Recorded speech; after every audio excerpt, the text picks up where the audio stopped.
Militare, immagino che sono le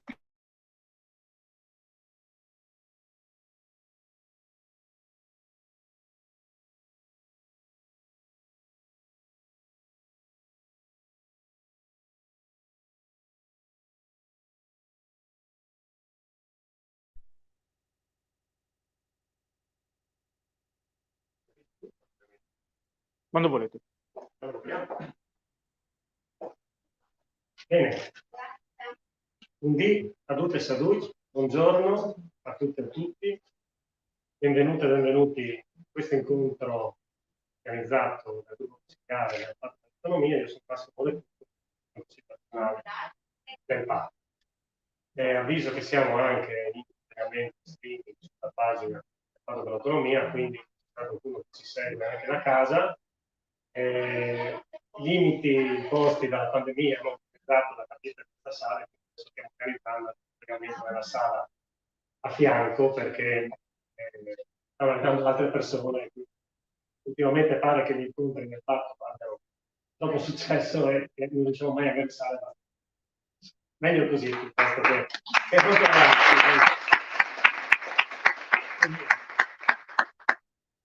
io innanzitutto do il benvenuto alle ospiti e agli ospiti che arrivano da lontano, perché questo incontro, come vedete, è un incontro che è promosso sì dal Patto per l'Autonomia, però davanti al tavolo dei relatori vedete che c'è anche la bandiera dell'EFA, dell'European Free Alliance, che è il gruppo europeo, la rete di 20 europei, cui come Patto per l'Autonomia abbiamo aderito e siamo davvero orgogliosi e felici di averlo fatto, e siamo orgogliosi oggi di avere qui una nutrita rappresentanza dell'EFA, anzi della parte giovane dell'EFA, l'EFA Young. Qui vicino a me c'è la presidente, saluto calorosamente.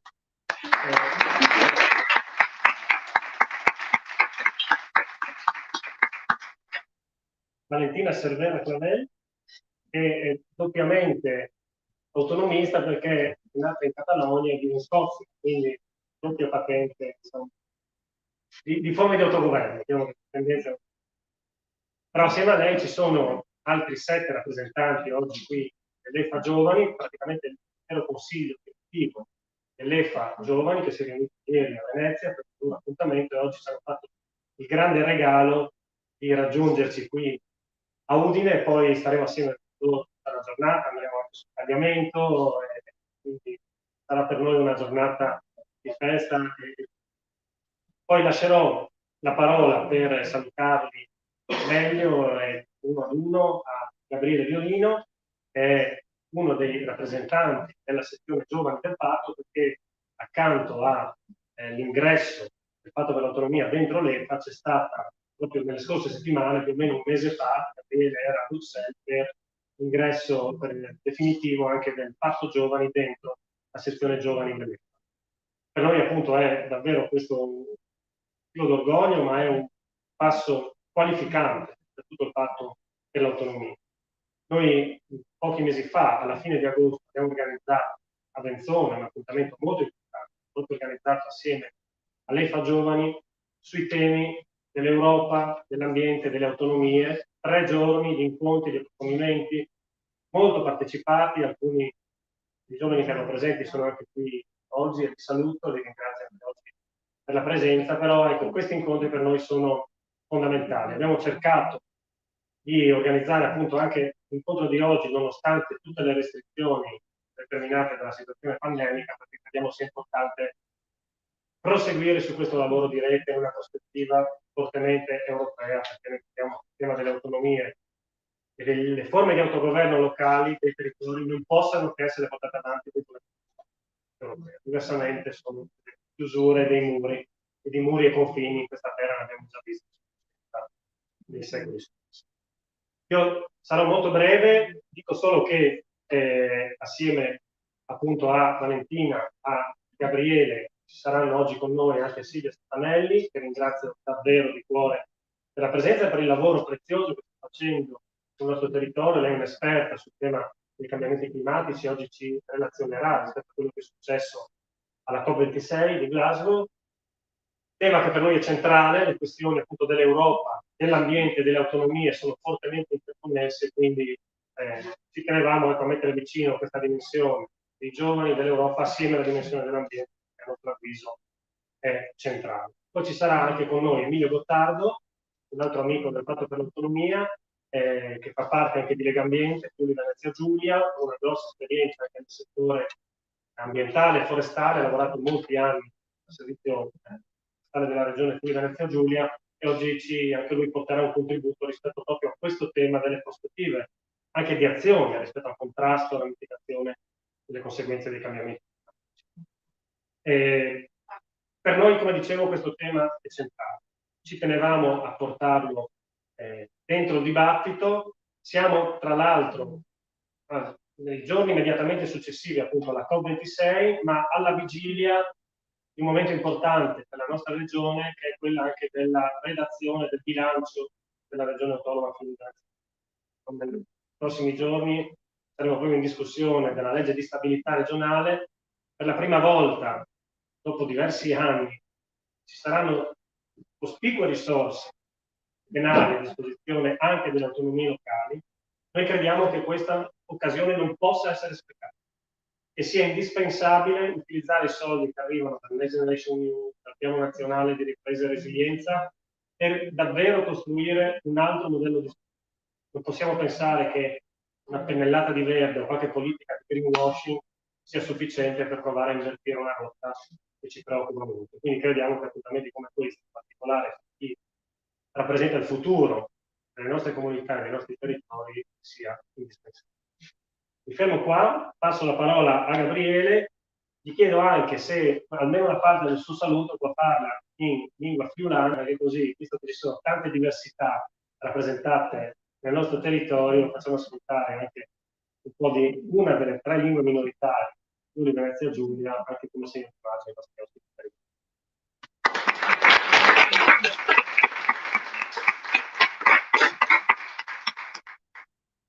Allora, buon dia a tutti e a tutte, e grazie per essere qui.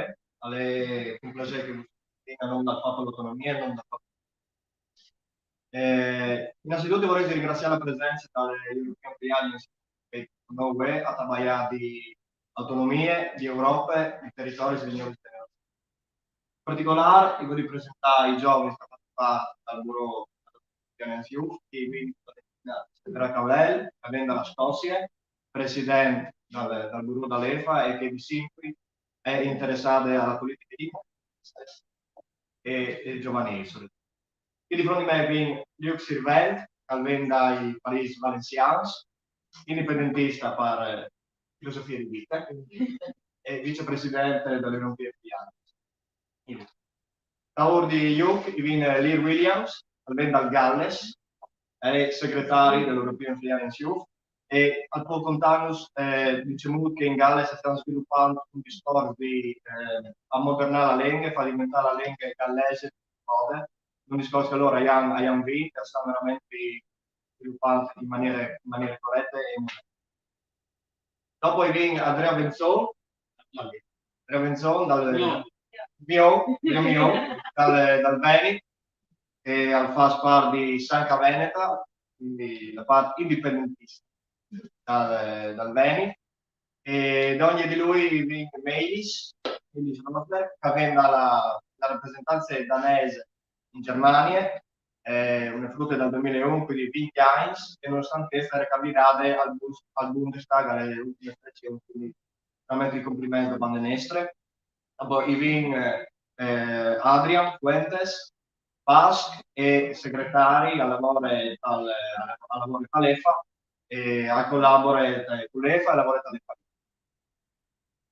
Oriol, che viene dai paesi catalani, lui è indipendentista, presidente all'EFA Youth, alle veramente un piacere con noi di autonomia e di futuro.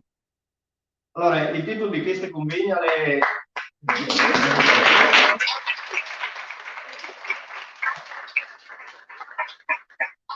Allora, Europa, territori, nuove generazioni. Credo che nel titolo della conferenza di oggi sia racchiusa una parte fondamentale della politica che sta tentando di fare qui il Patto. E credo che questi temi siano anche fondamentali oggi, soprattutto per una regione come il Friuli. La ripartenza post-Covid. Sì. La ripartenza post-Covid ci mette di fronte a tre partite importanti. Sono una crisi economica, una crisi sociale e una crisi pratica. E sono tre partite che richiedono tempestività, capacità di scelta e divisione d'insieme. Ergo, oggi per noi non c'è più tempo per continuare a sbagliare. E ripartire oggi quindi significa saper usare a modo e in maniera adeguata i fondi vastissimi che ha messo a disposizione il Recovery Fund, con scelte sostenibili, moderne, adeguate, con una visione a lungo termine e soprattutto cooperando e dialogando con l'Europa, che rappresenta per noi oggi il vero e proprio paradosso. Ed è uno dei motivi per cui è presente qui FIU, a dimostrazione che la politica che noi stiamo tentando di fare è una politica che ha respiro europeo e che vede nell'Europa e in una sua riformulazione anche il nostro futuro. Noi in Friuli pensiamo che non sia più tempo di fare soli. Oggi siamo consci che per attuare una politica autonomista a livello funzionale sia necessaria la cooperazione e il dialogo, perché una politica autonomista isolazionista non serve a nessuno e anzi porta solo svantaggi. Noi invece abbiamo la necessità di costruire reti e reti che magari si uniscono su temi come quello identitario o il tema di autodeterminazione popolare, il tema ambientale, il tema giovanile. E crediamo che una vera Europa dei popoli funzioni nel momento in cui ogni individuo può apportare dei valori propri, intrinseci e unici alla società. Allora sì, se il tema identitario prende valore. E noi crediamo che per apportare questi valori sia oggi necessario ricostruire la nostra società. Ed è qui che il tema di una ricostruzione sociale, noi pensiamo passi per forza dal tema identitario, dal tentativo di andare a ricostruire la comunità, che oggi drammaticamente sembra essere sparita, a favore invece di un vuoto e di una freddissima distanza che c'è sia tra di noi, ma sia anche verso il nostro territorio. Credo che questo oggi sia drammatico. Quindi questa partita dobbiamo per forza giocare sul tema identitario, sul tema della lingua, della nostra storia e della nostra cultura. E oggi più che mai dobbiamo avere il coraggio e la forza di saper usarle, tutelare e promuovere, a discapito di chi invece vuole una centralizzazione sempre più forte e sempre più vuota.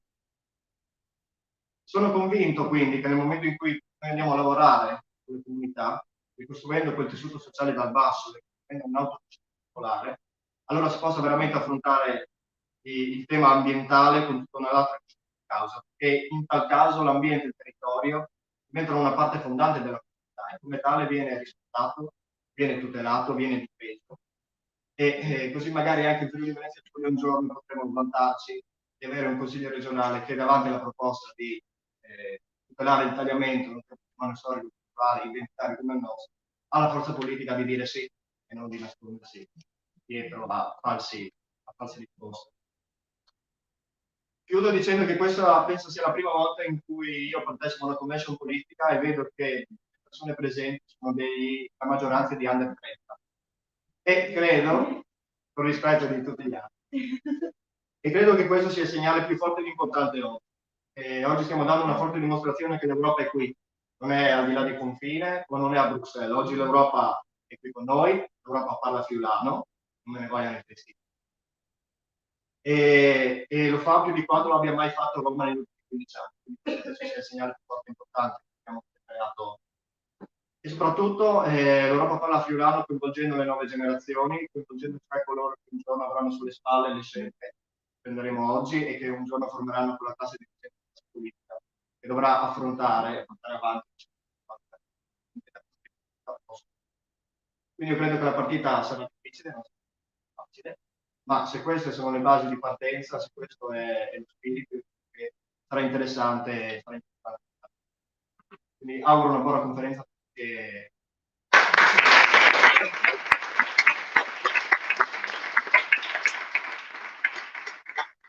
Bene, grazie a Gabriele. Mi ha fatto venire in mente una dichiarazione di Vanessa Nakate, sapete, l'attivista ugandese che ha partecipato, è stato uno dei volti, no, della COP26, è stata riportata nella seconda di copertina di Altra Economia, visto a tutti. Vanessa Nakate dice così: non ci si può adattare alla perdita delle culture, delle tradizioni, della storia, non ci si può adattare alla fame e non ci si può adattare all'estinzione. È ora che i leader si sveglino, che smettano di parlare e inizino ad agire. Credo che in questa dichiarazione di questa giovane attivista ugandese stia anche il tema dell'identità così come lo interpretiamo noi, citato più volte da Gabriele, che non può essere un'identità fisica, non può essere un'identità che si contrappone ad altre identità. Noi siamo per la tutela delle diversità. Il Friuli Venezia Giulia è un insieme di diversità. Noi abbiamo, si parlano 4 lingue, l'italiano, il fulano, lo sloveno, il tedesco, e valorizzare le lingue non vuol dire giocare una partita contro qualcuno, ma significa dire che in un mondo che rischia di essere omologato dentro la cornice della globalizzazione neoliberista, valorizzare le diversità significa provare a mettere dei granelli di sabbia dentro il motore di modelli economici che rischiano di schiacciare i territori, di impoverire l'ambiente, di creare il futuro delle nostre comunità. Quindi questo è importante sottolinearlo sempre, perché chi invece gioca la partita delle diversità linguistiche, identitarie, contrapposizione in modo conservatore contro gli immigranti, contro gli altri popoli o chi sta di là dei confini costruiti dal Novecento, speriamo che giochi una partita che è davvero umiliante per la storia di questa terra che ha sofferto appunto i confini in modo così drammatico. E quindi per noi davvero, di nuovo lo ribadisco perché è importante, ragionare di identità, di comunità, di territori significa ragionare di perspettiva fortemente europea, dove speriamo che il futuro sia non gli Stati Uniti d'Europa, ma una Repubblica europea che supera gli Stati Nazione del Novecento, forse per tanti aspetti rischiano di non essere oggi degli strumenti sufficienti per affrontare le sfide che abbiamo di fronte. Passo la parola per entrare poi nel merito delle questioni della COP26 a Silvia Stefanelli, che ringrazio di nuovo per la sua disponibilità.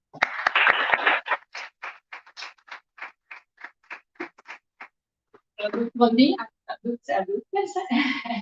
Cercherai di accontentare un po' tutti, ma parlerai in italiano e la presentazione sarà in inglese per accontentare tutti che sono venuti da altri paesi. Sulle sponde del fiume Clyde, 2 settimane fa, al termine della conferenza di Glasgow, l'umore oscillava tra un senso di disillusione e anche di sconforto a un senso di soddisfazione. Ma come mai? La realtà è che dall'esito della conferenza di Glasgow ormai è chiaro che il limite indicato come un limite di salvaguardia per la Terra di 1,5 gradi, ben illustrato in questo bellissimo disegno di Andrea Uccini, una bambina, no? Che lascia andare questo palloncino di speranza, non sarà molto difficile da raggiungere, se non quasi impossibile. Tuttavia è vero che la COP è stato un grande passo in avanti rispetto al passato e per certi versi è stato anche un successo, ma cercheremo di capire come mai coesistono queste due diverse persone. Quello che è cambiato è stato il linguaggio. La diplomazia climatica in genere fino ad ora non ha usato questi termini, che sono usati più dagli attivisti climatici. Ascoltiamo come si è espresso il capo delle Nazioni Unite, Antonio Guterres. If we don't get serious,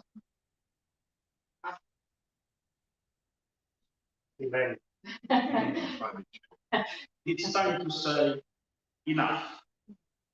Enough of brutalizing biodiversity. Enough of killing ourselves with carbon. Enough of treating nature like a toy. Enough of burning and drilling and mining our way deeper. We are digging our own graves. Our planet is changing before our eyes, from the ocean depths to mountain tops, from melting glaciers to relentless extreme weather events. Sea level rise is double the rate it was 30 years ago. Oceans are hotter than ever, and getting warmer faster. Parts of the Amazon rainforest now emit more carbon than they absorb. Recent climate action announcements might give the impression that we are on track to turn things around. This is an illusion.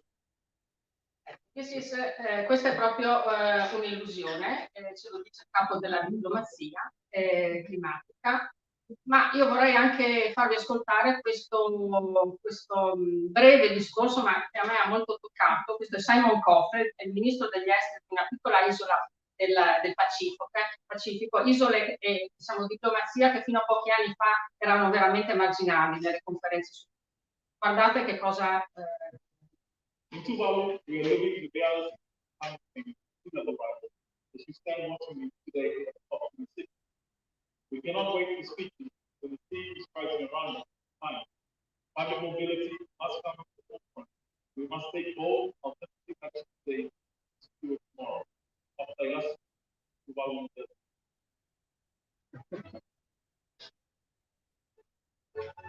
Ecco, questo grido di allarme è il destino delle centinaia di isole del Pacifico, ma è anche il destino di tante zone costiere dell'Europa e di un po' di... Ma entriamo nel merito della COP. Che cosa ha raggiunto, quali sono stati oggettivamente dei successi e che cosa ha fallito.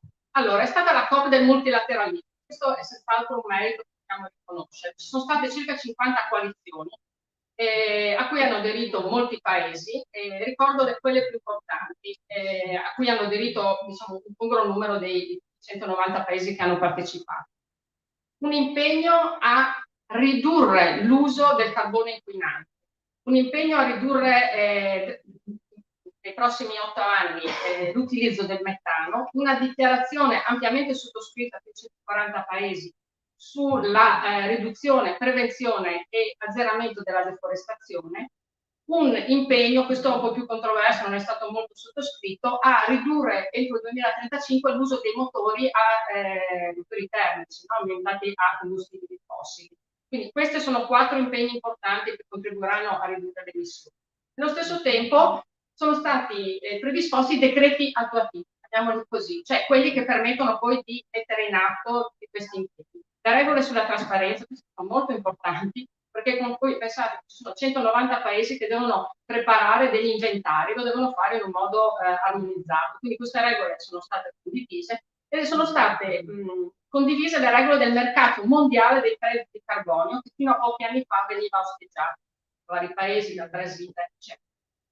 Questo che ho evidenziato in rosso sulla sinistra, BFAP National NDCs, è molto importante perché questo è stata la pressione degli attivisti, dei 100.000 attivisti che circolavano per le strade di Glasgow a in qualche modo non svergognare proprio i paesi. Che cosa vuol dire questo? Vuol dire che, lo vedremo dopo anche nella presentazione, nel dialogo, i paesi hanno presentato dei piani insufficienti dal punto di vista climatico, ma si sono impegnati per questo massiccio pressione che c'era fuori dalla COP a rinforzare, a aumentare l'asticella dell'ambizione nei prossimi anni. Infine, la finanza verde, più di 450 istituzioni finanziarie in qualche modo si sono impegnate a rispettare l'accordo di Parigi. Che cosa non ha funzionato? Non ha funzionato il problema del carbone. Senza eliminare il carbone nei prossimi 10 anni, non ce la faremo non solo a stare in 1,5 gradi, ma neanche probabilmente entro i 2 gradi. Quindi si è trovato un compromesso, phase out invece che phase down. Quindi non si elimineranno le centrali a carbone. Loss and damage, questa è una cosa che è stata un po', diciamo, forse offuscata, ma purtroppo è stato un parziale insuccesso. Cosa vuol dire? Vuol dire che nel mondo ci sono già più di un centinaio di paesi che si sono raggruppati in questo G77, come lo chiamano, c'è anche la Cina dentro, che sono già impattati dai cambiamenti climatici creati dai paesi ricchi. Per diventare ricchi hanno usato i combustibili fossili, questo è innegabile, quindi chiedono una compensazione, si trovano già a affrontare delle gravi criticità ambientali. In questi mesi in Madagascar c'è una gravissima siccità che ha generato una carestia e tanti altri casi. Purtroppo, ecco, i paesi ricchi OECD non si sono messi d'accordo per compensare questi danni. Questa vulnerabilità in cui si trovano già molti paesi, effettivamente non riconoscerla è qualcosa di grave e è effettivamente un bonus del risultato di questa conferenza. La finanza climatica era stato promesso con l'accordo di Parigi 100 miliardi di euro per il 2020, non sono stati rispettati, però diciamo che questo è un elemento di debolezza, però si sono messi d'accordo la maggior parte dei paesi nell'aumentare questo budget dagli 80 miliardi attuali ai 100 miliardi. Scelgo alcune di questi impegni. Quella del metano è molto importante, perché il metano è una gas serra molto potente della CO2, che ha un tempo di residenza nell'atmosfera breve, quindi è fondamentale per gli impegni climatici di breve periodo.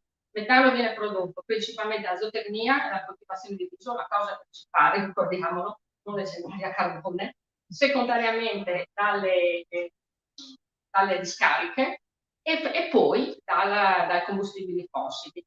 Allora, più di 100 paesi hanno firmato questa coalizione per cercare di ridurre le emissioni del 30% al 2030. Questo avrà un impatto significativo. Non l'hanno firmato tutti.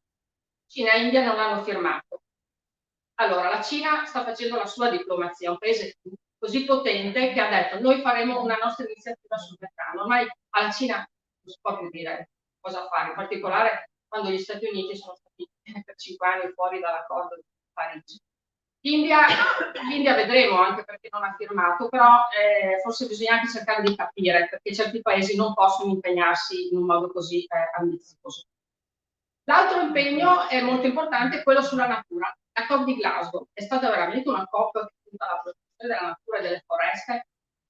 Diciamo sono stati fatti dei passi in avanti. È stata firmata questa dichiarazione, non è un impegno vincolante, ma è un impegno largamente condiviso da più di 140 paesi che coprono il 90% della superficie forestale nel mondo a eliminare la deforestazione. Allora, in questi 140 paesi, il Brasile, c'è l'Indonesia, c'è il Congo, c'è il Paraguay, cioè tutti i paesi con un alto tasso di deforestazione. Non sarà una cosa semplice, bisognerà lavorare molto sugli accordi commerciali internazionali, e è lì che si vedono le criticità, cioè sui flussi cosiddetti di beni, di commodities agricole che sono legate alla deforestazione. Però quello che dà speranza a questo sono questi 20 miliardi di euro, per cui la concretezza si vede nei bilanci, no? Se c'è il budget. Sono stati messi a disposizione 20 miliardi di euro per ridurre il degrado forestale, la lotta alla deforestazione e supporto alle comunità indigene. Per la prima volta in questa COP ho visto che le comunità indigene, che sono state molto marginalizzate in passato, se non ridotte addirittura a folklore, hanno una loro voce, vengono ascoltate e è stato stanziato anche un budget di 1,7 miliardi proprio perché viene riconosciuto che loro hanno un ruolo fondamentale nella protezione forestale, nella conservazione. Ricordiamo due cose sulle foreste, ho fatto questo box fact checking. Fact checking vuol dire, allora, senza ridurre la deforestazione il problema del clima non si può, il contenimento entro 1,5 gradi, 2 non viene raggiunto, per due motivi. La deforestazione è responsabile, i dati sono complessi, ma il 12-17% delle emissioni globali. Sarebbe un paese intero se la deforestazione fosse un paese, dopo la Cina e gli Stati Uniti. Prossimo. Secondo, noi ci dimentichiamo che noi abbiamo un grosso credito che ci viene dato da foreste e oceani. Le foreste, solo per esistere, assorbono il 29% delle nostre emissioni e gli oceani circa il 25%. Quindi dobbiamo prenderci cura di loro. Finora abbiamo visto gli impegni, quindi sembra bene. Cosa è successo però? Proprio prima della COP, sempre le stesse Nazioni Unite che hanno organizzato la conferenza, hanno prodotto un rapporto interessantissimo, si chiama UN Production Report, in cui ci dicono che le cose stanno andando in un modo diverso. Cioè i paesi che pur si sono impegnati, alcuni, a azzerare le emissioni al 2050, in realtà stanno aumentando, stanno pianificando l'estrazione di combustibili fossili. Voi vedete in questo grafico sulla destra qual è il gap, ed è un gap significativo tra gli impegni la situazione attuale, la linea rossa, gli impegni presentati dai piani clima poco prima della conferenza, linea gialla, e poi vedete quello che è necessario dal punto di vista della riduzione della produzione di combustibili fossili. Quindi da questi piani, che sono stati guardati a livello globale, cioè tutti i piani sono stati attentamente scrutinati, addirittura i paesi stanno pianificando di produrre 2 volte combustibili fossili, quindi petrolio, gas e carbone, 2 volte di quello che sarebbe compatibile con gli obiettivi invece richiesti dall'IPCC e insomma dalla comunità scientifica per stare in una soglia di salvaguardia. Questo viene tradotto proprio anche in questo grafico che evidenzia ugualmente il problema della coerenza di quello che i paesi affermano. Più di 70 paesi vogliono arrivare a emissioni zero al 2050, il problema è che gli piani clima vanno in un'altra direzione e lo vedete in questo grafico, cioè sono stati esaminati tutti i piani clima presentati prima della COP, quelli aggiornati, cioè un po' più ambiziosi, e vedete che complessivamente le emissioni aumentano, secondo appunto questo rapporto, del 16%, invece dovrebbero diminuire del 45% al 2030. Questo porterebbe a un aumento di temperatura di 2,7 gradi, quindi ben lontano dagli obiettivi. Questo obiettivo di 1,5 gradi, la situazione è un po' complessa, perché la fisica del clima, diciamo, non è che segua poi i piani clima presentati dai paesi, ma sostanzialmente per stare in 1,5 gradi bisognerebbe ridurre le emissioni del 50% in 8 anni, cosa che abbiamo visto dagli impegni presentati nei piani clima non è credibile. Tuttavia, con questi nuovi impegni di cui abbiamo parlato, il metano, i veicoli puliti, ce ne sono tanti altri, se implementati subito in modo coerente però, perché queste sono intenzioni, sono coalizioni, non sono vincoli, forse possiamo stare entro i 2 gradi, forse. Torno un attimo alla questione del carbone, perché la questione del carbone è interessante, nel senso che è un problema di geopolitica, ma di diplomazia, non solo climatica, no? I rapporti di potere tra i paesi e i continenti. Allora, la Cina al momento ha la metà della capacità installata di carbone e l'India anche ha una buona percentuale di, diciamo, tra i paesi che continueranno sono i 6 paesi che continueranno a installare il carbone, cioè hanno nella pipeline in programma di avere nuove centrali.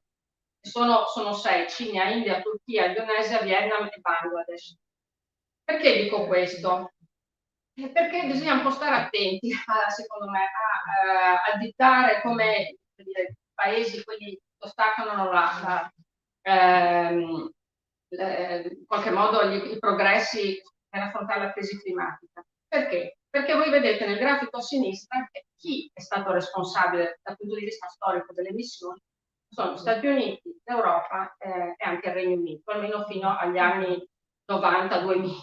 Quindi questa considerazione, cioè del peso, dell'accumulo, la responsabilità della crisi climatica che abbiamo ricade su alcuni paesi, che è vero che adesso sono più virtuosi, però i paesi in via di, diciamo, gli altri paesi dicono, ma insomma il problema del cambiamento climatico l'avete chiamato voi, noi non possiamo adesso fare questa accelerazione che comporterebbe anche una grossa destabilizzazione sociale. L'altro problema lo vedete a destra, è un grafico un po' più complesso, ma cosa vi dice? Questi paesi, Vietnam, Bangladesh, la Cina e l'India, sì, hanno le centrali a carbone, ma l'elettricità prodotta viene utilizzata per produrre beni che vengono esportati. E quindi questo grafico vi dice che gli Stati Uniti e l'Europa sono netti importatori di emissioni in tutti questi prodotti che vengono dai paesi più inquinanti. Quindi questo dovrebbe un po' fare riflettere. Torno sul tema dell'India, perché l'India è un paese che ho visitato diverse volte ed è stato un po' veramente messo, come dire, il paese che ha ostacolato il raggiungimento degli obiettivi della COP. Ma io non credo che sia così. Tanto l'India, diciamo una cosa, per esempio, che a me colpisce, in India ci sono il 40% di vegetariani, quindi già lì non abbiamo emissioni di metano dalla zootecnia. In India il carbon footprint, le emissioni di carbonio per persona sono di 1,9 tonnellate. Quindi se fossero, se avessimo le stesse emissioni in tutto il mondo non avremmo problema di cambiamento climatico. L'India ha aderito a un impegno, qui l'Italia non ha aderito, quello dei veicoli, di arrivare a veicoli di emissioni zero nel 2035. L'Italia non ha aderito.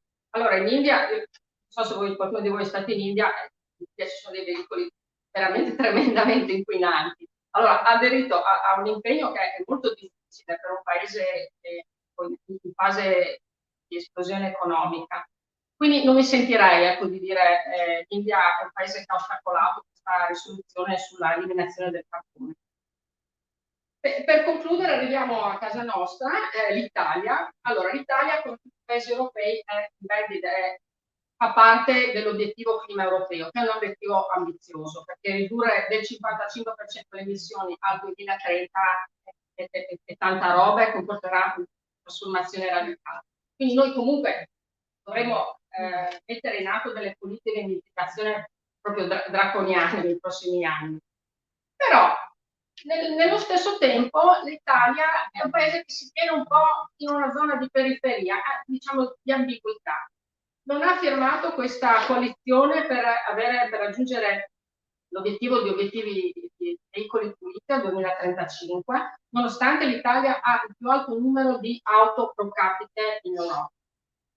Non ha firmato una coalizione promossa dalla Danimarca, c'è dentro anche il Galles, tra l'altro, in cui si cerca di lavorare per superare proprio la dipendenza dai combustibili fossili. Ma si è dichiarata amica, siamo amici di questa coalizione, una cosa un po' così, poco impegnativa. Nello stesso tempo abbiamo appunto il nostro ministro della transizione ecologica che ha ribadito che il gas naturale svolgerà un ruolo significativo nella transizione energetica. Abbiamo 18 miliardi di SAD, sussidi ambientalmente dannosi, molti delle quali vanno ai combustibili fossili, non c'è ancora un piano di eliminazione. Quindi tutte queste cose indicano che c'è ancora una forte ambiguità. Oggi ho sentito il nuovo cancelliere tedesco Scholz che ha fatto una dichiarazione che la Germania eliminerà il carbone al 2030.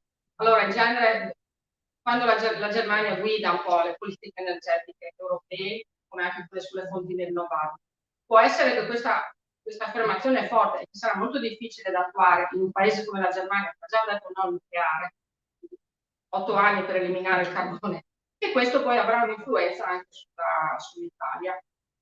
Ricordiamo che l'Italia è già un hotspot climatico. In agosto sono stati 48 gradi a Siracusa, e l'innalzamento della temperatura in Italia è già sopra la media. Infine, che cosa io ho percepito, e poi magari possiamo anche discutere, cosa che non è stato discusso o non ha abbastanza attenzione. Tutto quello che riguarda, per esempio, le soluzioni basate sulla natura, l'agroecologia, le filiere agroalimentari, soprattutto nei piani clima, sono ancora molto, come dire, marginali, non gli viene riconosciuto un ruolo fondamentale. Anche nell'utilizzo delle conoscenze che ci sono, che non sono solo quelle, diciamo, ultra tecnologiche della smart agriculture, smart farming, ma ci sono quelle anche di paesi in via di sviluppo che si trovano già ad affrontare la crisi climatica, che hanno conoscenze di agroecologia, di uso di sementi alternative, molto avanzate, che secondo me dovrebbero essere, come dire, considerate e anche portate proprio in questa discussione sulle conoscenze da portare. C'è ancora una grande priorità sul nord invece che sul sud, e quindi questo peso diciamo, di poteri dal punto di vista della diplomazia climatica si sente ancora e dovrebbe essere più difficile.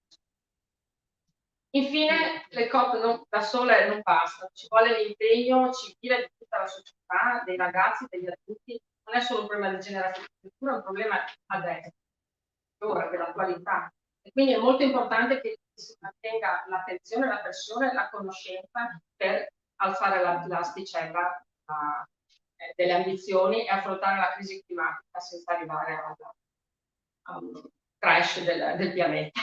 Grazie.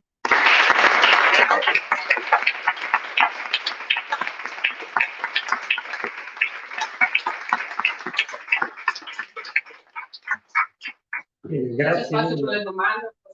Io direi magari che finiamo gli interventi, poi raccogliamo anche un po' di domande, interventi, cerchiamo di stare dentro nei tempi previsti. Così. Grazie, è stato un intervento credo assolutamente prezioso. Due robe veloci prima di passare la parola a Emilio Gottardo. Uno, questa notizia, forse è sfuggita a me, però dell'Italia che non ha aderito, no, all'impegno di portare al 2035 veicoli a zero emissioni, non mi sembra sia uscita tanto sulla stampa. Forse uno magari si chiede che i principali quotidiani sono in mano a un gruppo che produce automobili, quindi probabilmente non c'è questo grande interesse a diffondere questa notizia, che si dice lunga anche sui temi dell'informazione. Seconda considerazione, mi veniva in mente come in realtà le cose che tu ci hai molto ben illustrato ci dicono chiaramente che appunto è necessario un cambio proprio di modelli economici. Possiamo pensare che il tema della crescita quantitativa, così come lo stiamo conoscendo, possa rimanere un parametro con cui confrontarci. Possiamo immaginare appunto modelli diversi. Mi viene in mente quando Elena Gerebizza di Recom, una canzone proprio al nostro incontro, ci raccontava della questione dell'idrogeno verde, no? Di come molti dicono che l'idrogeno sarà combustibile che salverà le sorti magnifiche e progressive dell'umanità. Invece Elena ci diceva, guardate che se noi dobbiamo produrre idrogeno in modo ecologico, quindi da fonti rinnovabili, per fare un viaggio di una nave da Amsterdam a Shanghai servono 25 campi di calcio di pannelli fotovoltaici. Un viaggio. Allora il tema non è trovare lo spazio per i 5 pannelli di campi fotovoltaici, il tema io credo sia capire se quel viaggio da Shanghai a Rotterdam o Amsterdam sia così necessario, o se invece dobbiamo trovare, no, come dice Euclide Smance, una dinamica di flussi economici che riportino sui territori, no, una serie di filiere, di produzioni, di consumi che siano più sostenibili. Ma non voglio dilungarmi su questo, l'ho citato perché credo che sia importante anche dai lavori che abbiamo fatto qualche tempo fa. Passo la parola allora a Emilio Gottardo, che ringrazio di nuovo per la disponibilità. Naturalmente i temi delle possibili risposte alle questioni poste dalla COP26 sono tanti. Noi abbiamo chiesto a Emilio di affrontarne uno di questi temi. Emilio, insomma, con Legambiente ha lavorato molto anche sul tema appunto della produzione di energia sostenibile dagli impianti fotovoltaici, sta lavorando davvero su tanti temi e ci confrontiamo spesso. Oggi ti abbiamo chiesto di mettere il focus appunto su uno degli aspetti che ha trovato Chessida, che è questo della forestazione. In regione abbiamo un patrimonio importante che probabilmente potrebbe essere gestito meglio di come lo stiamo facendo. On est adultes et adultes, soy contento di sei aqui di chiacchierare di queste aspetti della forestazione, ma sai anche fare un'introduzione alle premesse. Mi fa un certo effetto essere il più vecchio dell'assemblea. Non capita spesso, potrebbe essere un onore, potrebbe essere una fortuna, non lo so, però mi fa sentire molto giovane, perché sono giovane nell'animo, ma fa sentire giovane essere insieme a tanti giovani. I giovani sono fruitori di quello che avverrà, ma anche, come dire, gli attori di quello che verrà. Quindi nelle vostre mani, una volta che le nostre saranno andate, semplicemente restando a casa a dormire, non pensate ad altre cose, ecco, nelle vostre mani sarà la costruzione di un futuro degno di essere vissuto da questo pianeta. Dalle cose che ha detto la Silvia poco fa, io propongo, come dire, una discesa rapida su dimensioni molto più limitate, contenute alla nostra regione, la Giulia, e esporrò due questioni che mi stanno particolarmente a cuore e che possono essere lette all'interno del processo di transizione energetica, all'interno della logica dell'autonomia dei territori, sia nella tutela dei propri beni ambientali che nell'utilizzo dei propri beni ambientali, in caso legnosi, a fini energetici, e lo faccio con la speranza, come dire, anche di buttare un sasso su un aspetto in genere poco valutato, poco considerato quando parliamo di transizione energetica. Quindi non meravigliatevi, ma lasciatemi fare questi due piccoli ragionamenti perché possono essere anche motivo e occasione di iniziative politiche, istituzionali, passiamo buona compagnia, e anche, come dire, di ragionamenti riguardo. La forestazione di pianura quindi come opportunità per l'economia e per l'ambiente. Stiamo parlando in questi mesi, si parla molto di forestazione urbana. Parto un attimo da lontano. La forestazione urbana sembra diventare, come dire, la risoluzione di buona parte dei problemi della vita nelle città, perché se piantiamo alberi mitighiamo il clima, riduciamo bombe termiche di calore, miglioriamo le condizioni, come dire, ambientali. Cosa succede? Ambientali delle nostre città. Ma non c'è solo quella. Non mi vuoi bene.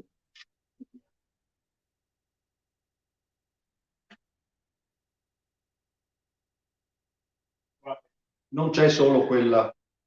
In Italia, nei decenni passati, parlo del 1990, è stata fatta una intensa attività di rimboschimento delle campagne. Noi oggi abbiamo oltre 100.000 ettari che sono stati rimboschiti in Italia e nella nostra regione circa 7.000 ettari che sono stati rimboschiti con milioni e centinaia di milioni di alberi che sono lì che stanno crescendo. Quello che i regolamenti comunitari che hanno finanziato questi rimboschimenti dicono che dopo 20 anni di aiuto finanziario contributivo che l'Unione Europea tramite gli Stati, tramite le regioni dà ai proprietari che rimboschiscono, questi contributi finiscono, come è giusto che sia, ma finisce anche l'obbligo di mantenere in piedi questi rimboschimenti. Parliamo di 100.000, 104.000 ettari in Italia. Fate una moltiplicazione semplicemente, 1.000 alberi per ogni 100.000 per ogni ettaro, vedete quali numeri vengono fuori. E stiamo parlando di forestazione urbana per mettere giù qualche milione di alberi, ma ne abbiamo centinaia di milioni già. Non lo sa più nessuno, se ne sono dimenticato.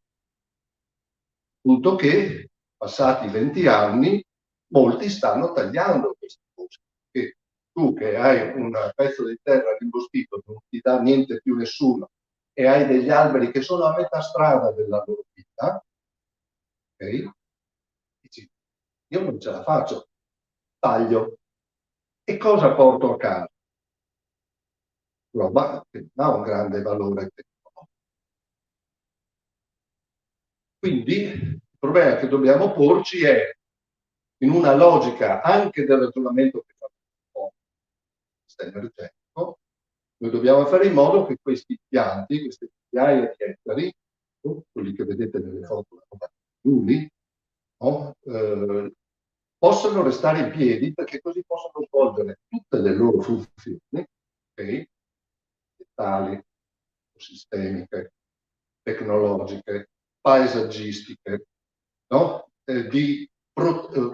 Ovviamente di luoghi di presenza, di rifugio, di riproduzione, di biodiversità, di esseri viventi, in un contesto come quello delle campagne che è generalmente piuttosto semplificato e piuttosto banale.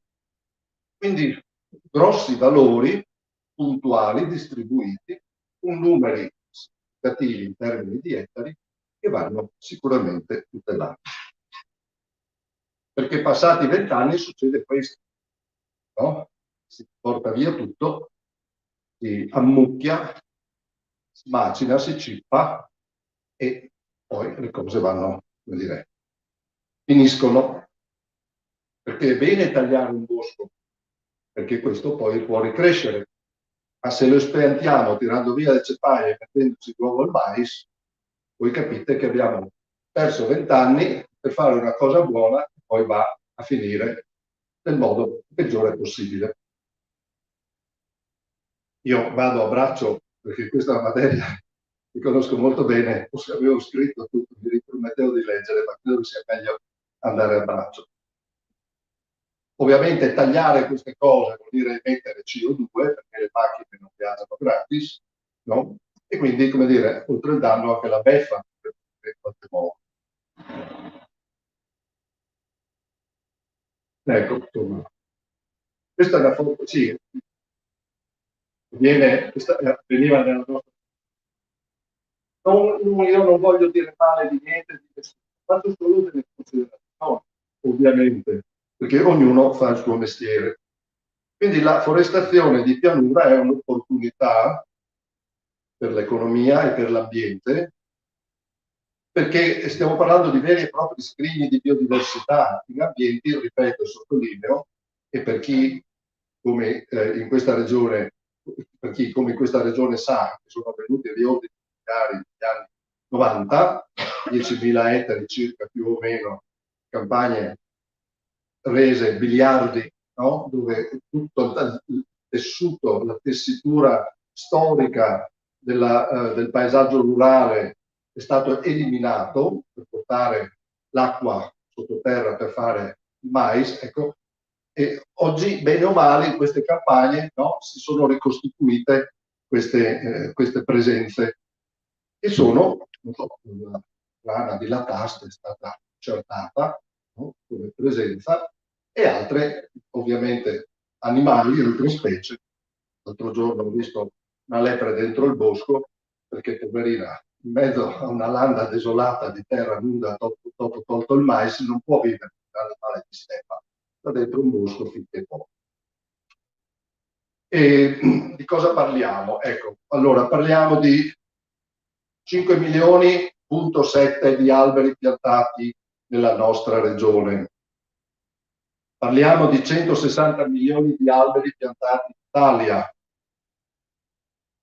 su 2.300 ettari di rimboschimenti a ciclo lungo, 2.044 ettari di piopeti messi giù con il regolamento 2080 e con il primo piano di sviluppo rurale sono stati piantati 185 ettari di impianti arboricoli, 291 di ettari di boschi misti, 210 di impianti per produzione di biomassa, short rotation forestry, e 2.241 pioppeti. Il pioppeto è sì qualcosa che si pianta e si taglia dopo 10 anni, ma dopo 10 anni si torna a piantare, quindi c'è continuità di attività legnosa, mentre non è così per gli impianti a ciclo cosiddetto lungo, perché una volta tagliati quelli potranno farci mais. Quindi questi sono, come dire, gli elementi per cui gli elementi numerici che ci dicono che cosa abbiamo sul nostro territorio. Abbiamo speso, secondo stime appropriate, oltre 1 miliardo di euro in Italia per fare quei 104.000 ettari di cui abbiamo parlato, con 20 anni di contributo per il mantenimento. Chiaro, non è solo il costo dell'impianto, ma è anche il mantenimento. Ecco. E oggi, dire, ce ne siamo completamente dimenticati. Che cosa bisogna fare? Allora, io dico, bisogna fare, stiamo facendo il terzo piano di sviluppo rurale. È in discussione in questi mesi, in questo anno, no? Si può ancora intervenire per fare delle misure di accompagnamento per la gestione e la manutenzione di questi piani. Se io ho piantato un noce o una quercia o un ciliegio 20 anni fa, a 20 anni ho un tronco così che mi dice poco e nulla. Forse se lo lascio fino a 40 anni posso raggiungere una dimensione che mi dà qualcosa di significativo in termini qualitativi, tecnologici, eccetera. Quindi credo che sia ragionevole, qua mi rivolgo al nostro amico Massimo, no? Che qualcuno ponga, e anche gli amici del Veneto, parli da qualcuno di casa loro. In Veneto so che c'è molta attenzione da parte delle istituzioni regionali su questo tema, ma bisogna vedere concretamente che cosa poi bisogna fare, si può fare, bisogna però. Ecco, quindi riconoscere un contributo per altri anni non serve soldi, però è importante dare un segnale a chi, tra quelli che hanno piantato allora, oggi vuole tenere, perché gli piacciono, perché sono belle, perché sono interessanti. Non c'è solo chi vuole speculare su queste cose. Quindi non abbandoniamo quello che abbiamo già fatto, perché sarebbe come buttare l'acqua col bambino. E passiamo all'altro corno del tema che volevo dire, e cioè quanta disponibilità di biomasse, il ruolo che le biomasse legnose agroforestali possono svolgere in termini energetici nei territori della nostra. Allora, che cosa abbiamo noi oggi disponibile per usi energetici nella nostra pianura? Vado veloce, ovviamente non entro nel dettaglio di queste cifre, che sono tutti valori medi, ricavati da studi fatti dalla Regione Friuli, e quindi numeri, diciamo, che hanno una qualche ufficialità, ma comunque hanno una base di ragionamento. Ma però abbiamo 31.956 ettari tra vigneti, frutteti, oliveti, pioppeti, coltivazioni dedicate, boschi a ciclo lungo, formazioni arboree planiziali. Le siepi le sono importantissime, abbiamo una quantità enorme. È tutto lì. Questi ettari sono 123.000, 124.000 tonnellate di legname ogni anno. È molto di più di quello che produce la montagna. Che cosa possiamo fare con queste tonnellate? Possiamo scaldare, ho calcolato 13.800, 16.500 case di 1.000 metri cubi cada uno, no? Cioè una casa rurale normale. Ecco, se calcoliamo, come dire, rendimenti in caldaia, con caldaie moderne, oltre il 90% di efficienza termica, possiamo arrivare anche a un numero più alto di edifici, no? E con 25.000 abitazioni pari a 75.000 abitanti, cioè il 6%, più del 6% della nostra popolazione lo potrebbe riscaldare utilizzando in maniera appropriata e organizzata queste biomasse. Parliamo di pianura, quindi di zone, come dire, che hanno ben precise, no? E comunque riducendo le emissioni di CO2, perché sapete che l'uso del legno è neutro dal punto di vista delle emissioni di carbonio, e quindi avremo un certo vantaggio. Quali sono gli effetti? Allora, il valore della legna da ardere ricavabile non è secondario, perché è stimabile in 14 milioni e mezzo di euro all'anno, il valore, no? Ecco, quindi un vantaggio per chi vende questo legname è piuttosto interessante.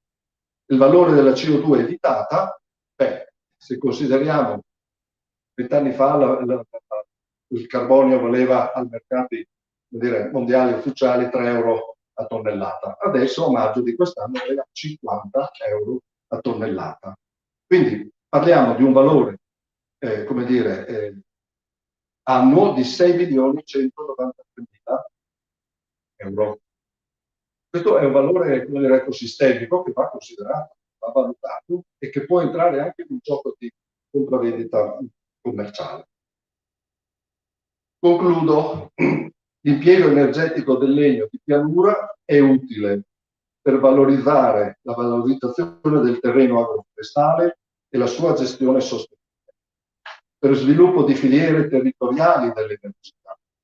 Su questo non mi sono dilungato, ma gli studi della Regione fatti negli anni entrano nel merito anche del dove fare le cose centrali, quali sono i termini finanziari di redditività delle filiere che si possono costruire. Quindi c'è studio e c'è materia per affrontare questo tema.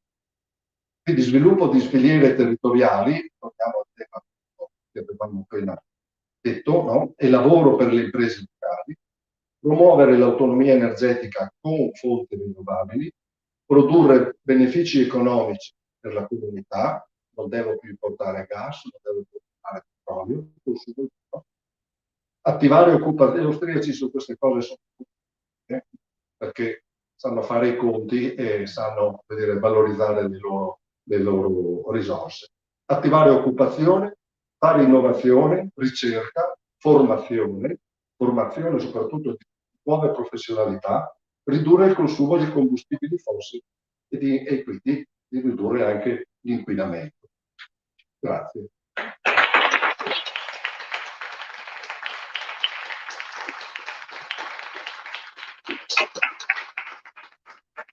Bene, grazie mille Emilio per la presentazione, per gli spunti che hai offerto. Noi naturalmente cerchiamo di portare sempre dentro anche il mondo istituzionale le proposte che arrivano da Lega Ambiente, da chi come Emilio e altri sta lavorando in modo competente e professionale su questi temi da tempo.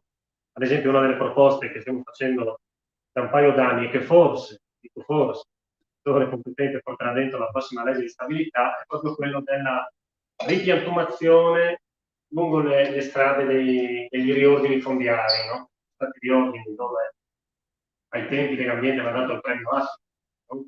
Penso ai riordini delle Friuli nella zona dove abito io, c'è una legge dell'83 che finanziamenti per la ripiantumazione di corridoi addolati, adesso vediamo se riusciamo a farla passare, eccetera. Allora, dulcis in fundo, passo la parola a Valentina Cervera Clavel, presidente di EFAI.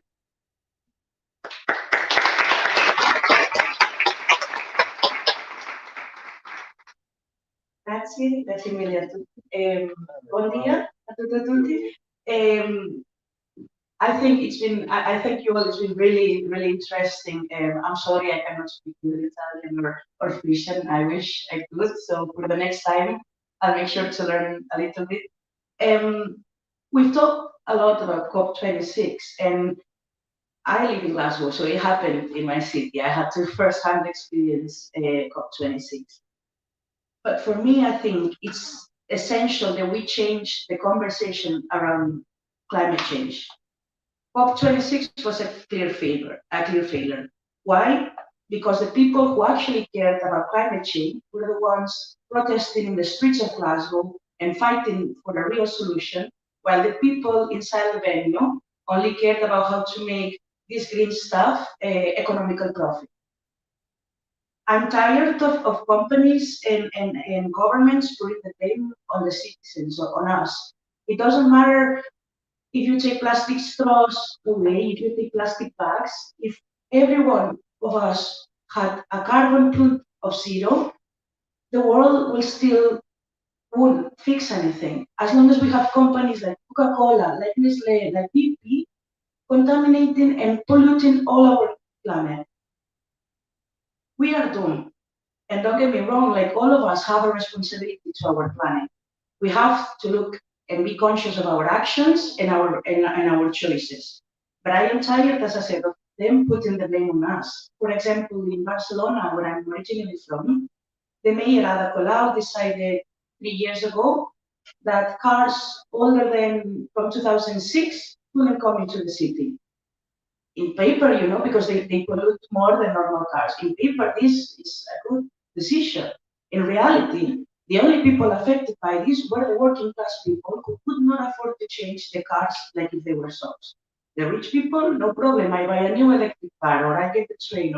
But if you're disabled or you can afford a new car, you can't even enter your own city.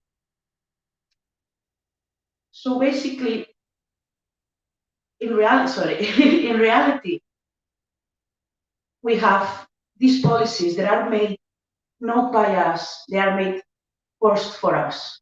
For example, the continent of Africa, they contribute only 3% in total of the whole carbon dioxide of the whole world contamination. Yet the seas are full of plastic. The climate change is affecting this continent more than any other.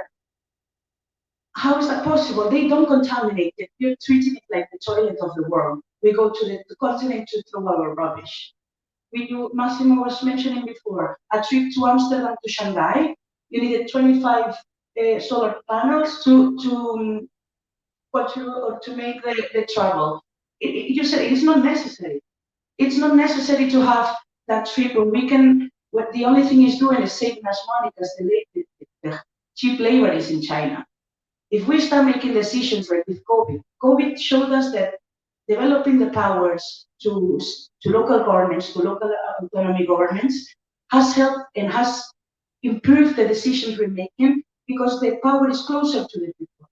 If with climate change we do the same, we stop giving the power to the companies and we start deciding from us, we can change it.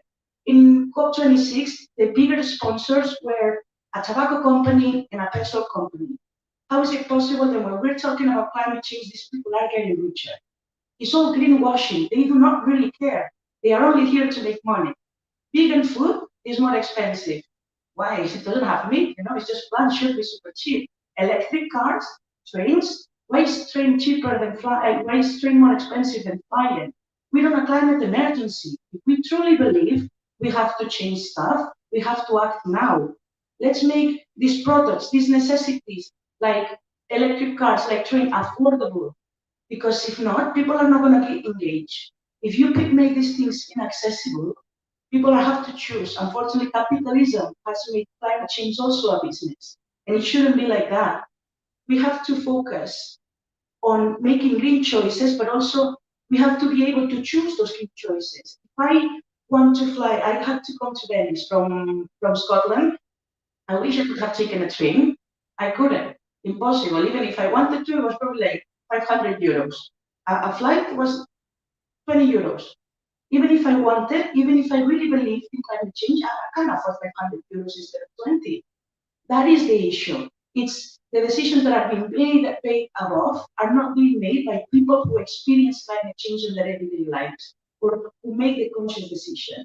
We all commute to our work with trains or cars and stuff, while politicians go in private vehicles. Well, when they fly, when they arrive to COP26, all the emissions from the private planes coming to Scotland was the same amount that Scotland produced in a whole year.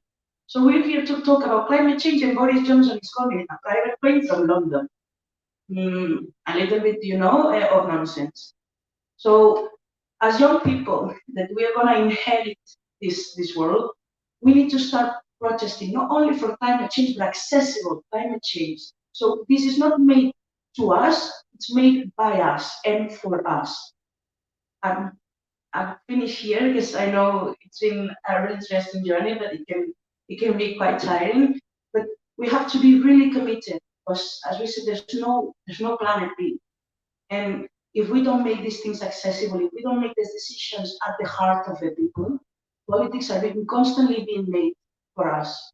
The decisions are always going to be inaccessible, and the decisions are never going to work for us because they are made by other people who don't understand our realities. So if we all come together, if we all protest, like we saw so many people in the streets of Glasgow, that has an impact, that has a message. And that's the importance of what we're doing here today. Even I'm not from Friuli, or I'm not from Italy or from Veneto, but I understand, I want to help the climate change situation in this country. Because if I help Italy, I'm helping my planet, I'm helping myself as well. It's about making those individual changes because the bigger changes are coming later, and let's better do it now before it's too late. Thank you so much, and autonomia for Friuli.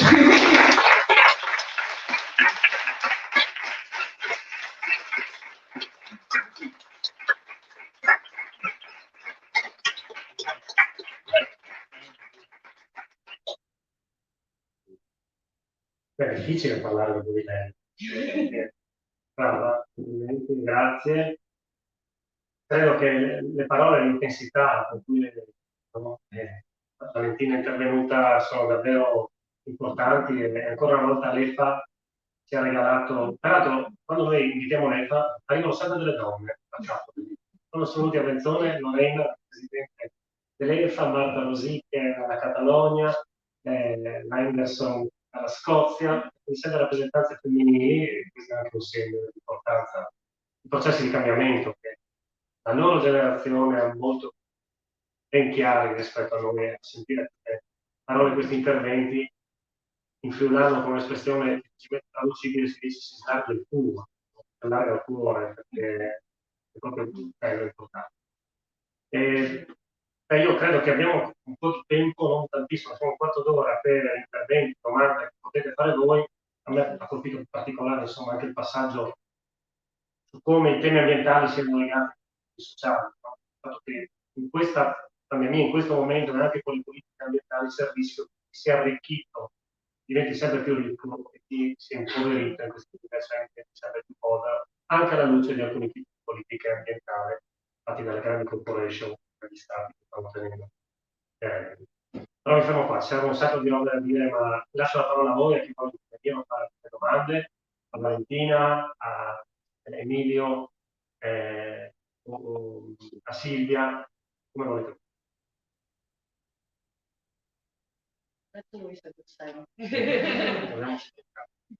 Possiamo fare domande in più lingue? Io avrei una domanda. Prego, Forse Cristiano. non vorrei andare fuori un po' il discorso, solo che sentivo la cronaca regionale ieri o l'altro ieri, sentendo parlare della Valle dell'Idrogeno, ma volevo sapere un attimino della parte magari anche dei intervenuti qua, della parte energetica ambientale del fatto, se avevano qualche idea, no, o qualche opinione su questo, parlando di questa alleanza tra Croazia, Slovenia e la regione, riguardo a questa nuova, e se avevano un attimino l'idea di che cosa proponevano in effetti, parlando proprio dell'idrogeno, visto che abbiamo affrontato l'argomento prima con la se magari ha qualche percezione sulla positività della... Grazie. Ho sentito di questo accordo tra la Croazia e la Slovenia e la regione per andare verso un utilizzo dell'idrogeno, no? Settori dei trasporti, industriali, eccetera. Non è negativo in sé. Diciamo che, come diceva prima Massimo, per produrre idrogeno verde ci vuole un'enorme capacità di fonti rinnovabili installate. Allora, c'è uno studio del GNC, un bacio di ricerca della Commissione Europea uscito pochi mesi fa, tutte le regioni sulla capacità di produrre idrogeno verde al momento. Allora, lo potete andare a vedere, ma lo condividiamo. Al momento la regione Friuli, come anche il Veneto, non ha capacità rinnovabile per produrre idrogeno verde. Perché comunque l'elettricità verde prima viene utilizzata per le auto, per i servizi, cioè per decarbonizzare altri settori. Poi se ce n'è in più, si usa per produrre idrogeno. Al momento noi non abbiamo capacità. Quindi per portarla a un livello tale da fare l'elettrolisi ci vuole tanta capacità. A quel punto dobbiamo farci delle domande anche sul territorio, sull'uso dei nostri terreni agricoli, cioè sulla qualità del paesaggio. Ecco, secondo me bisogna cominciare anche a fare degli scenari, come questa enorme esplosione delle fonti rinnovabili sarebbero principalmente il fotovoltaico, perché le eoliche in regione non hanno carità, va poi a cambiare il paesaggio, l'uso del territorio. Infatti mi sembrava quindi proprio... queste un po' sono le domande che dovremmo porsi, non ho la risposta. No? Prima di lanciarsi una tecnologia, bisogna capire che cosa questa come trasformazione del territorio, perché il nostro territorio è abbastanza piccolo. Infatti mi sembrava appunto una contraddizione di affrontare questo discorso a livello, diciamo, regionale e non nazionale, proprio perché la produzione di idrogeno verde comporta un'occupazione da parte dei pannelli verdi di molto territorio naturale. Grazie. Questo sì, non lo saprei dire se è negativo, però bisogna fare questi ragionamenti prima di lanciarsi in una tecnologia. E poi c'è tutto il discorso dell'energia, no? Cioè non è pensabile, come diceva anche prima Martina, cioè di continuare a consumare energia con gli stessi ritmi. A un certo punto dobbiamo affrontare la realtà, come abbiamo visto i grafici, no, dell'aumento dei combustibili fossili, che bisogna ridurre alcuni settori. Grazie.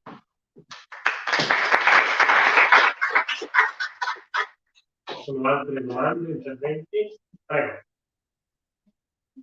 No, se viene qua.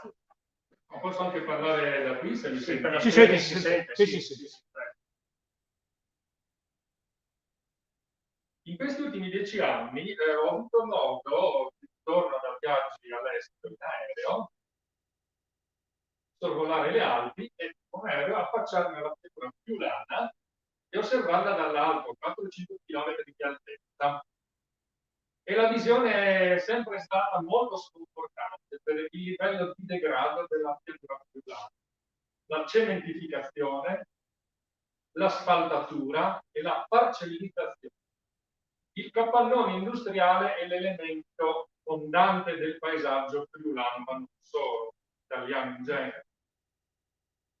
E a contorno un'agricoltura industriale di bassa qualità che rende il tutto una sorta di deserto verde, se mi passate questa strano di definire questo ambiente. Ma la pianura friulana è un pezzo della pianura padana anche, no? Lo possiamo considerare l'estremo lembo est. La pianura padana è il luogo più inquinato d'Europa. Negli anni 90 era uno dei 6 luoghi più inquinati del pianeta, secondo i dati.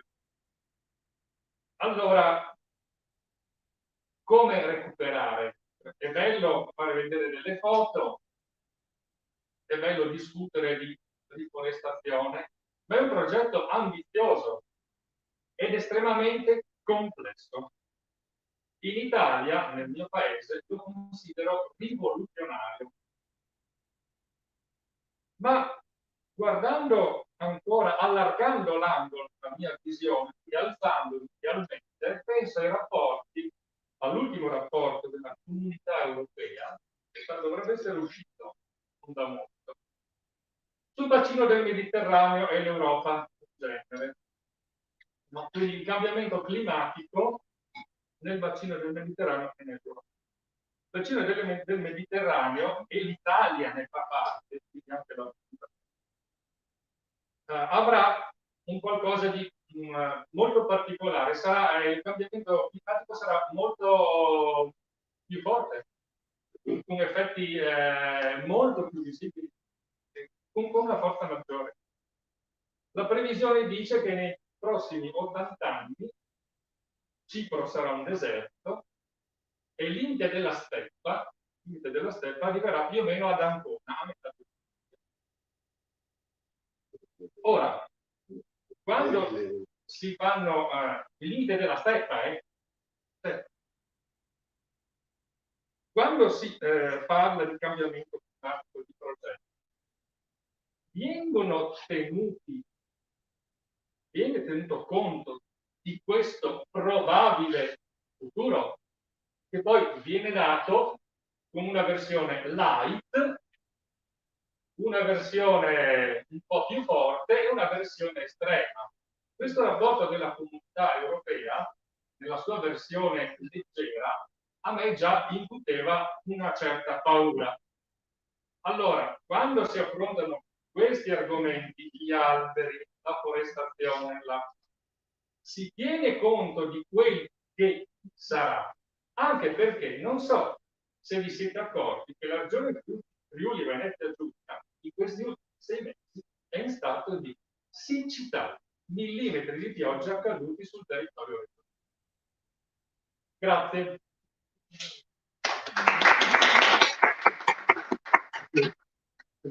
Posto una serie di questioni assolutamente pertinenti. Noi ce ne rendiamo conto, solo che il gruppo consigliare del patto per l'autonomia è in 2 su 49, è il consiglio regionale. Abbiamo provato a porre queste questioni diverse volte. Non ultime, nel momento in cui si stanziano le risorse, lo diceva bene Silvia prima, alla fine si contano i soldi che vengono messi sulla Noi ad esempio abbiamo fatto numerose rimostranze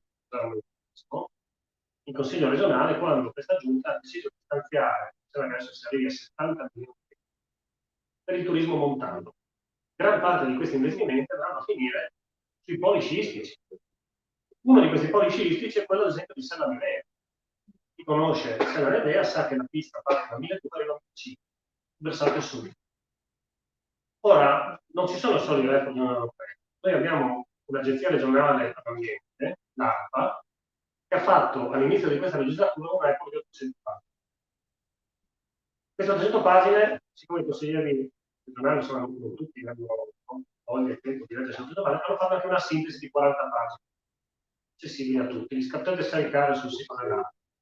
Queste 40 pagine si dice chiaramente che la nostra regione, rispetto agli scenari previsti dall'IPCC, bene che vada dal punto di vista agricolo, del livello della quota neve, avrà dei cambiamenti radicali nei prossimi anni, ma non al 2080, al 2030, al 2040, al 2050.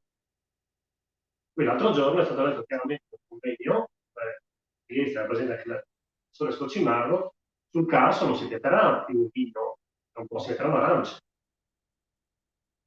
In quel rapporto c'è scritto chiaramente che fare investimenti, l'ARPA, agenzia regionale, finanziata dalla regione Friuli-Venezia Giulia, poi l'obiettivo della regione, 100% volontà della regione, ha detto chiaramente che i soldi investiti in impianti sciistici sotto i 1.500, ma verosimilmente sotto i 1.800,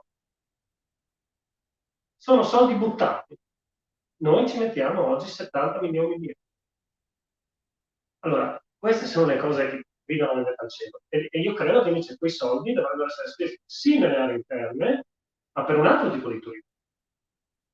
Ci sono dei progetti interessantissimi in altre zone d'Italia, in altre zone d'Europa, nella stessa Austria, che ci dicono chiaramente che la frontiera è un altro tipo di turismo, slow, è un turismo sostenibile, un turismo che valorizza le comunità locali, basato sulle diversità dei singoli territori, che valorizza la diversità anche culturale.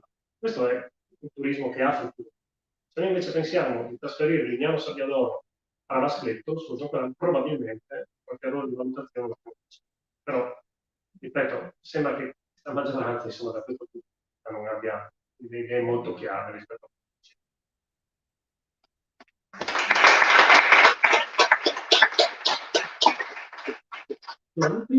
interventi?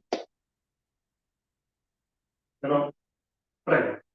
Una domanda dagli interventi emerge chiaramente quando si parla del cambiamento climatico, che al di là degli impegni dei singoli stati, poi il problema probabilmente è il tipo di impegno che deve ricadere sulle imprese, sul settore privato. Questo è il grande problema, perché finché non ci sarà questa cinghia di trasmissione tra le decisioni prese e poi il loro essere applicate a livello economico, non se ne viene fuori. Allora il punto è questo: si è mai parlato, si parla di questo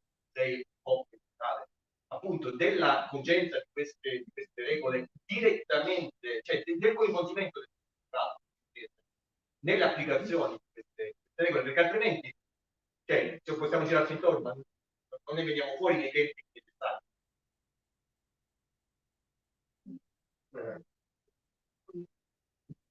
Yes, probably. I think if I understood everything, I think the problem is we have given for too long the businesses a lot of leeway, and they've always find a way to make their labor cheaper. But with either it was modern day slavery, either it was buying illicit gases that contaminate more and all that stuff.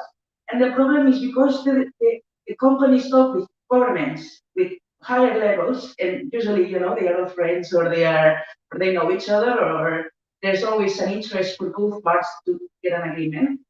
Those decisions are never, they are always on the best interest for the business and the best interest for the government, never on the best interest for the people. So that's the importance for me. What I remember is bringing those powers, those decision-making bodies, bring them closer to the people. Because if not, then we're not on the interest of the company. We're on the interest of our own people. And then if we all start pressuring the companies, at some point they have to keep away. Coca-Cola tried to change their plastic bottles for recycling, and because the EU and the United Nations put the pressure to, they did. They managed to get away with a high percentage of actually not being recycled, but they're trying. So it's obvious that when institutions put the pressure on the companies, it works. The problem is that there's no the intention to put the pressure on the companies that often.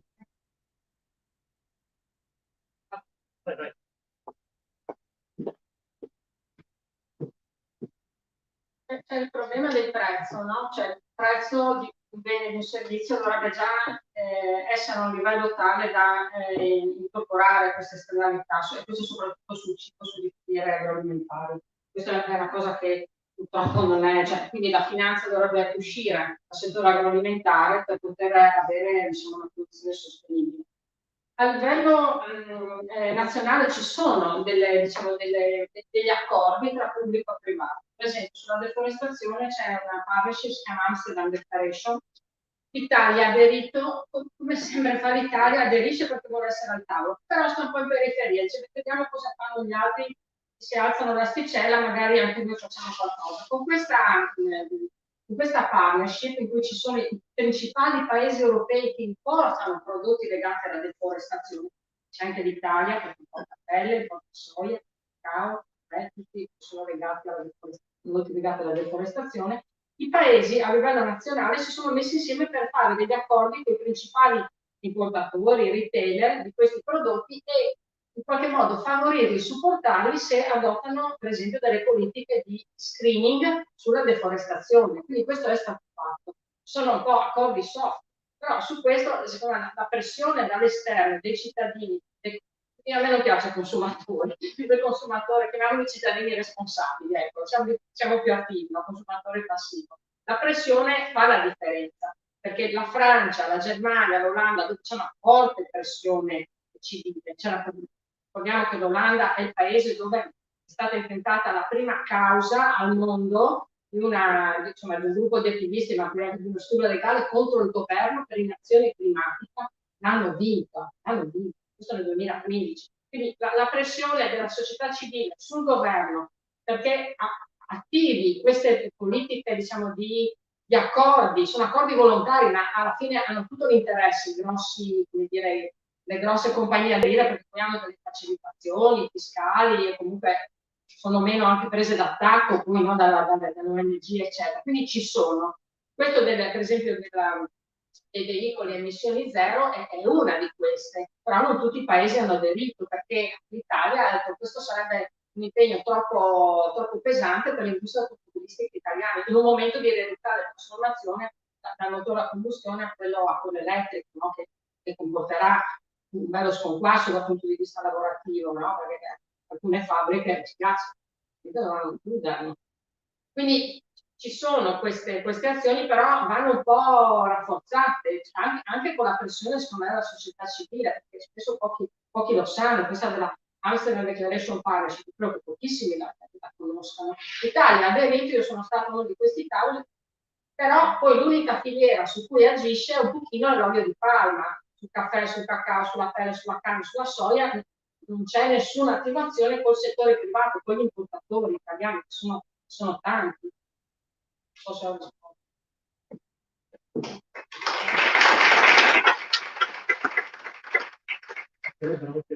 Da dire per fare un'altra puntata ai sostegni che stanno arrivando al mondo dell'impresa, non solo delle grandi corporazioni, ma anche delle nostre imprenditore che ha un'azienda nella zona industriale rodinese e vi assicuro che oggi quando parliamo di contributi su Industria 4.0, su fondi che arrivano anche in seguito agli impegni del Next Generation EU, stanno arrivando valanghe di soldi nel mondo delle imprese, quindi non vanno tutte le nostre. Assolutamente. Per cui paradossalmente oggi un'impresa insediata nella zona industriale rodinese fa i contributi per cambiare delle macchine operatrici, degli impianti che magari consumano la stessa quantità di energia che hanno un livello di innovazione, magari fuori dalle pompe, e non hanno un euro di contributo per installare piccoli impianti fotovoltaici sul pannello. Potrebbero rendere le imprese autonome da questo. È una discrasia clamorosa. e le pratiche che poi passano il testo fino a noi attraverso le politiche economiche. Questo è il compito poi delle istituzioni. Se posso, credo che il momento storico e politico, pandemia, COP26, come dire, diano il destro a voi che siete 2 su 49 di dire a questa maggioranza che si appresta a votare il bilancio: diteci che cosa avete messo dentro che tenga conto anche un poco di quello che a Glasgow si è discusso. Che cosa state facendo nel 2022, 2023, non metterti a piangere, no? No? Per dare un segno, no? Allora, 70 milioni per Sella Nevea, facciamo 50-50, 35 li mettiamo in pannelli fotovoltaici. Oppure, cosa fate per risparmiare energia negli uffici regionali che va a riscaldamento anche sabato e domenica? Cosa fate per? Cose semplici, no? Ma bisogna stanarli questi, no? Stanarli. Scusate. Noi ci troviamo, abbiamo bisogno di tutti. Io anzi credo che poi magari se non ci sono altri interventi, facciamo cambiare a chiudere, che davvero oggi il momento ci chiede di immaginare anche dei modi diversi, la presenza di queste idee. Siamo in una fase in cui anche questa sala oggi dimostra che ci sono delle energie dentro le nostre comunità, dentro i nostri territori per provare a cambiare le cose. Ci sono dei segnali anche nella nostra regione. Insomma, abbiamo avuto scorsa settimana un incontro anche dove abbiamo ospitato ragazzi dell'Est Trieste, qui c'è una rappresentanza anche oggi che hanno fatto un percorso, stanno facendo un percorso straordinario dentro la città, al netto dei risultati elettorali, ma proprio come pratiche di partecipazione e come chi poi sta dentro su mandato un movimento popolare dentro il mondo delle istituzioni deve far sì che questo canale di trasmissione poi da chi sta dentro il lavoro sia continuo. Quindi la necessità di immaginare degli strumenti nuovi è una necessità con la quale dobbiamo fare i conti. Da questo punto di vista noi speriamo che anche l'incontro di oggi e gli strumenti che cercheremo di mettere in campo nei prossimi giorni rispetto alla finanziaria, ma anche nei prossimi mesi, siano davvero degli strumenti che ci permettono di creare un dibattito, di allargare gli spazi di confronto e di portare le energie e le proposte della cosiddetta società civile dentro il mondo delle istituzioni. Poi, che raccolgano o meno, insomma, è chiaro che viene votato è legittimato a decidere e assumersi la responsabilità delle scelte. Noi dobbiamo fare la nostra parte, ma per farlo c'è bisogno del supporto di tutti. Io, quindi, se non ci sono altri interventi, ringrazio davvero tutte e tutti per la presenza. Credo sia stato un incontro che riguarda molto importante. Ringrazio Valentina e tutta la rappresentanza dell'EFA Young qui a questo incontro. Ringrazio Gabriele per aver fatto da tramite con i suoi coetanei e averli portati oggi a Udine. Ringrazio sicuramente Silvia e Emilio per il loro contributo prezioso. Grazie a tutti a voi, a tutti voi per la partecipazione. Dicono?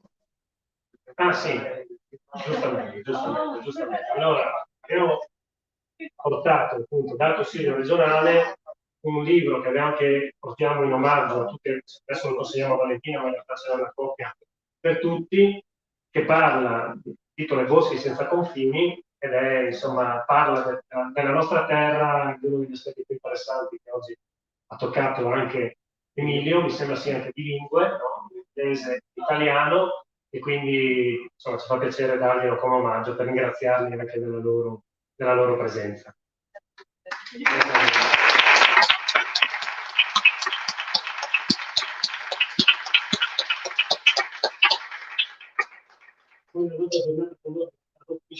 Perché adesso faremo un giretto per Udine e poi riporteremo il pomeriggio soprattutto sul tagliamento, perché come diceva Gabriele, prima il tagliamento è molto di più di un fiume, no?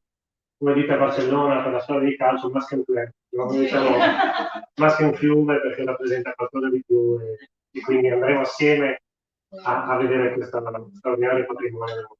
Grazie e buona giornata a tutti.